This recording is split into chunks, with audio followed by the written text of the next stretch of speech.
ऊंट किस करवट बैठता है पता नहीं चलता, वैसा ही कुछ न्याय के साथ होता है। आज बिहार के छात्र न्याय के लिए त्रस्त हैं। आज बिहार के छात्रों के साथ काफी कुछ गलत हुआ। अन्य राज्यों के छात्रों को मौका जो दे दिया गया है, इसमें एक चीज जो हो सकती थी वो ये थी कि जब बिहार की नियमावली बन रही थी तो उस समय जो बिहार के शिक्षक थे उनकी यही डिमांड थी कि सिर्फ बिहार के छात्र ही इस पेपर को दे पाएं। लेकिन न्याय की करवट इस तरीके से बदली कि अब जो बिहार के छात्र हैं वो अब पेपर को सिर्फ बिहार के छात्र इस पेपर को नहीं दे पाएंगे, अन्य राज्य के छात्र भी इस पेपर को दे सकते हैं। मैं बिहार के छात्रों की संवेदनशीलता को समझता हूं, इस मुद्दे की संवेदनशीलता को समझता हूं और इस वीडियो को मैं बना रहा हूं।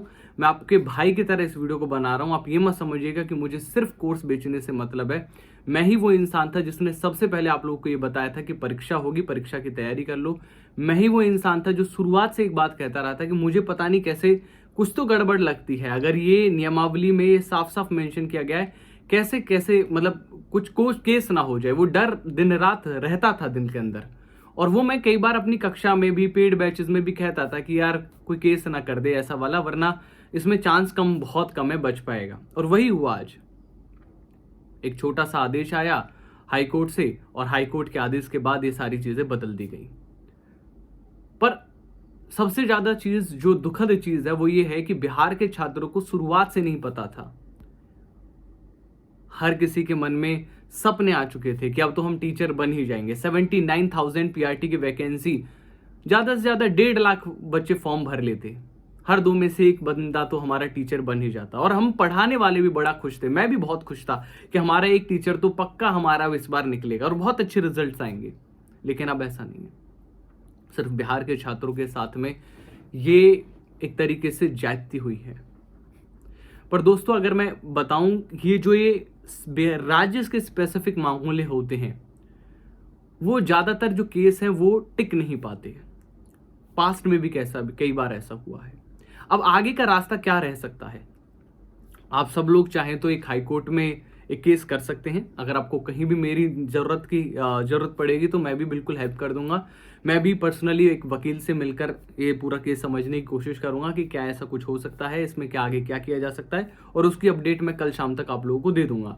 आज ही मैं वकील से बात करता हूँ, एक वकील से, है ना। मेरे जानकारी में काफ़ी वकील लोग भी हैं तो उनसे मैं बात कर लेता हूँ कि आगे क्या इसमें लीगली क्या हो सकता है, हमारे छात्रों के फेवर में कुछ हो पाए, बिहार के छात्रों के फेवर में कुछ हो पाए, तो मैं कल शाम तक उसके बारे में आप लोगों को बता दूंगा। लेकिन मुझे प्रथम दृष्टया में जो संवैधानिक चीज़ें दी गई हैं, जो आदेश पारित किया है, क्योंकि सुप्रीम कोर्ट ने भी हमेशा ये बोला है कि आप क्षेत्र के आधार पर भेदभाव नहीं कर सकते। और यही बात मैं हमेशा बोला करता था, आप लोगों को याद होगी कि क्षेत्र के आधार पर मतलब किया है, अच्छी बात है लेकिन काश कोई केस ना हो जाए, ऐसा कुछ केस ना हो जाए। और वही हुआ जिसका डर था। फॉर्म चल रहे हैं, फॉर्म भरे जा रहे हैं, फॉर्म भरेंगे, लोग भी भरेंगे, बाकी सब राज्यों के भी भरेंगे, लेकिन दब गए सपने। बहुत सारे सपने दब चुके हैं। बहुत सारे लोगों की जो दिमाग में जो सपने होते हैं ना, वो दब चुके हैं। मुझे पता है इससे कुछ ना कुछ बेनिफिट हमारा होगा। मैं जानता हूं बहुत सारे छात्र, बाहर के राज्य के छात्र हमसे कोर्स खरीदेंगे, मैं जानता हूं। लेकिन इंसान तो मैं भी हूं, मैं भी संवेदनाएं जानता हूं। कोर्स वगैरह एक अलग चीज हो जाती है, वो मेरे लिए नहीं खरीदे जाएंगे। वो जो प्रॉफिट होगा वो कंपनी का होगा। मेरा as an individual, as a teacher, जो लगाव है आप लोगों के साथ, वो भाई वाला है। बिहार के तमाम छात्रों के साथ मैं खड़ा हूं। कल तक मैं केस के बारे में जो भी चीज़ें होंगी वो मैं बताऊंगा आप लोगों को कि आप लोग कहाँ केस कर सकते हैं, किसके रिगार्डिंग केस कर सकते हैं, कौन सा कर सकते हैं। कृपया आप लोगों से एक छोटी सी जो मेरी उम्मीद रहेगी वो ये रहेगी कि जो सीरियसली पढ़ाई करने वाले छात्र हैं, इस बात को जितना जल्दी भूल जाओ उतना अच्छा है, और अपना वापस से पढ़ाई में लग जाओ तो अच्छा है। छात्रगण, युवागण, नेतागण, बहुत सारे लोग मिलेंगे अब जो आप लोगों को भड़काएंगे, जो कहेंगे कि नहीं हम तो बिल्कुल सिस्टम की छाती में छेद कर देंगे और बड़ी बड़ी बातें करेंगे। लेकिन ये लड़ाइयाँ कानून ही लड़नी चाहिए, क्योंकि सिस्टम बहुत बड़ा होता है दोस्त। हमसे, आपसे, हम सबसे बहुत बड़ा होता है एक सिस्टम। मैं जानता हूं कि आप लोगों पर बीत क्या रही है, क्योंकि मेरे साथ भी ऐसा कई बार हो चुका है पास्ट में, जब मैं भी तैयारी किया करता था।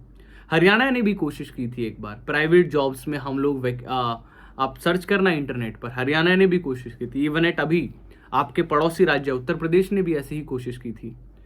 उत्तर प्रदेश ने भी क्या कर दिया था, लाइक सिर्फ यूपी वाले पेपर दे पाएंगे, लेकिन उसमें एक निश्चित मार्जिन दिया गया था कि कुछ 5% 10% लोग बाहर के लोग दे पाएंगे। वैसा ही कुछ मार्जिन अभी निर्धारित होना है दोस्तों, कितने परसेंट में बाहर के लोग दे पाएंगे वो निर्धारित हो जाएगा। पर जो भी सीट जाएंगी दोस्तों जनरल कैटेगरी की जाएंगी। SC ST जो बिहार में जो छात्र हैं जो तैयारी कर रहे हैं वो उनके लिए कोई दिक्कत की बात नहीं है। ये जो भी दिक्कत की बात है सिर्फ और सिर्फ जर्नल छात्रों के लिए दिक्कत की बात है। और इस दुखद घड़ी में मैं बिहार के उन तमाम छात्रों के साथ खड़ा हूं जिन्होंने हमें बहुत प्यार दिया है।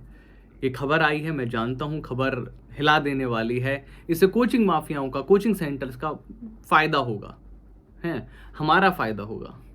पर उस फायदे से भी ऊपर की चीज़ें कुछ होती हैं जो मानवता के आधार पर हमें सोचनी चाहिए।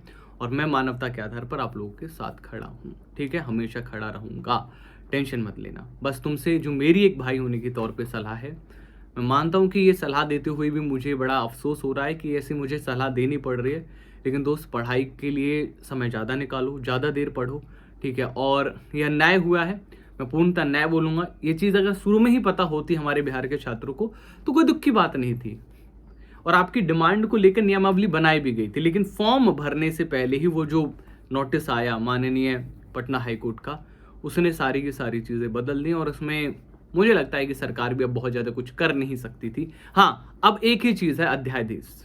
अगर सरकार अध्यादेश लाती है, वो भी कौन दोस्तों, वो भी केंद्र सरकार अध्यादेश लाती है, तो वो राज्य सरकार को आदेश दे सकती है कि आप अपने राज्य में फलाना फलानी चीज़ को ऐसे ऐसे आप ये कर सकते हैं। क्योंकि जो ये नागरिकता का मामला होता है दोस्तों, ये स्टेट का नहीं होता, ये नागरिकता का मामला आप लोगों को पता होगा दोस्तों, ये हमारे नेशनल मामला होता है ना, देश का मामला होता है नागरिकता का मामला। मैं भारतीय हूँ, ठीक है, मैं हरियाणवी भी हूँ, मैं भारतीय भी हूँ, लेकिन मैं भारतीय पहले हूँ। हरियाणा वो क्षेत्र है जहाँ पर मैं रहता हूँ, तो वो देश का मामला होता है। तो इसलिए लोकसभा की ओर से इसके लिए कुछ ना कुछ नियम आना चाहिए। अगर वहाँ से कुछ आता है तो निश्चित तौर पर ये जो फैसला आया है माननीय पटना हाईकोर्ट का, वो भी रुक सकता है दोस्तों। लेकिन कभी कभी लगता है ना यार दोस्त कि न्याय अंधा होता है, नहीं समझ पाता वो पीड़ा, वो संवेदना, वो दर्द, वो दुख, वो सपने, वो नहीं समझ पाते कि यार वो बच्चों को अब सपने ले चुके थे, सब बच्चे सपने ले चुके थे, सभी छात्र सपने ले चुके थे कि अब हमारा काम हो गया, हमारा काम बनेगा। मैं आप लोगों के साथ खड़ा हूँ, कभी भी तुम्हारा साथ कभी नहीं छोड़ा था। केस की जो भी अपडेट रहेगी, मैं जो वेब वकील से बात करूंगा उसके अपडेट में EVS बाय लोकेश सर एक टेलीग्राम चैनल है मेरा, मैं उधर दे दूंगा, वीडियो बना के दे दूंगा। आपको कुछ भी किसी भी चीज़ के रिगार्डिंग वीडियो बनवानी है इस टॉपिक पर, मुझे ज़रूर इस वीडियो में बताइए कमेंट सेक्शन में, मैं बिल्कुल आपकी हेल्प करूँगा। आज के लिए इतना ही, दुख की घड़ी में आप लोगों के साथ हूँ। Thank you so much.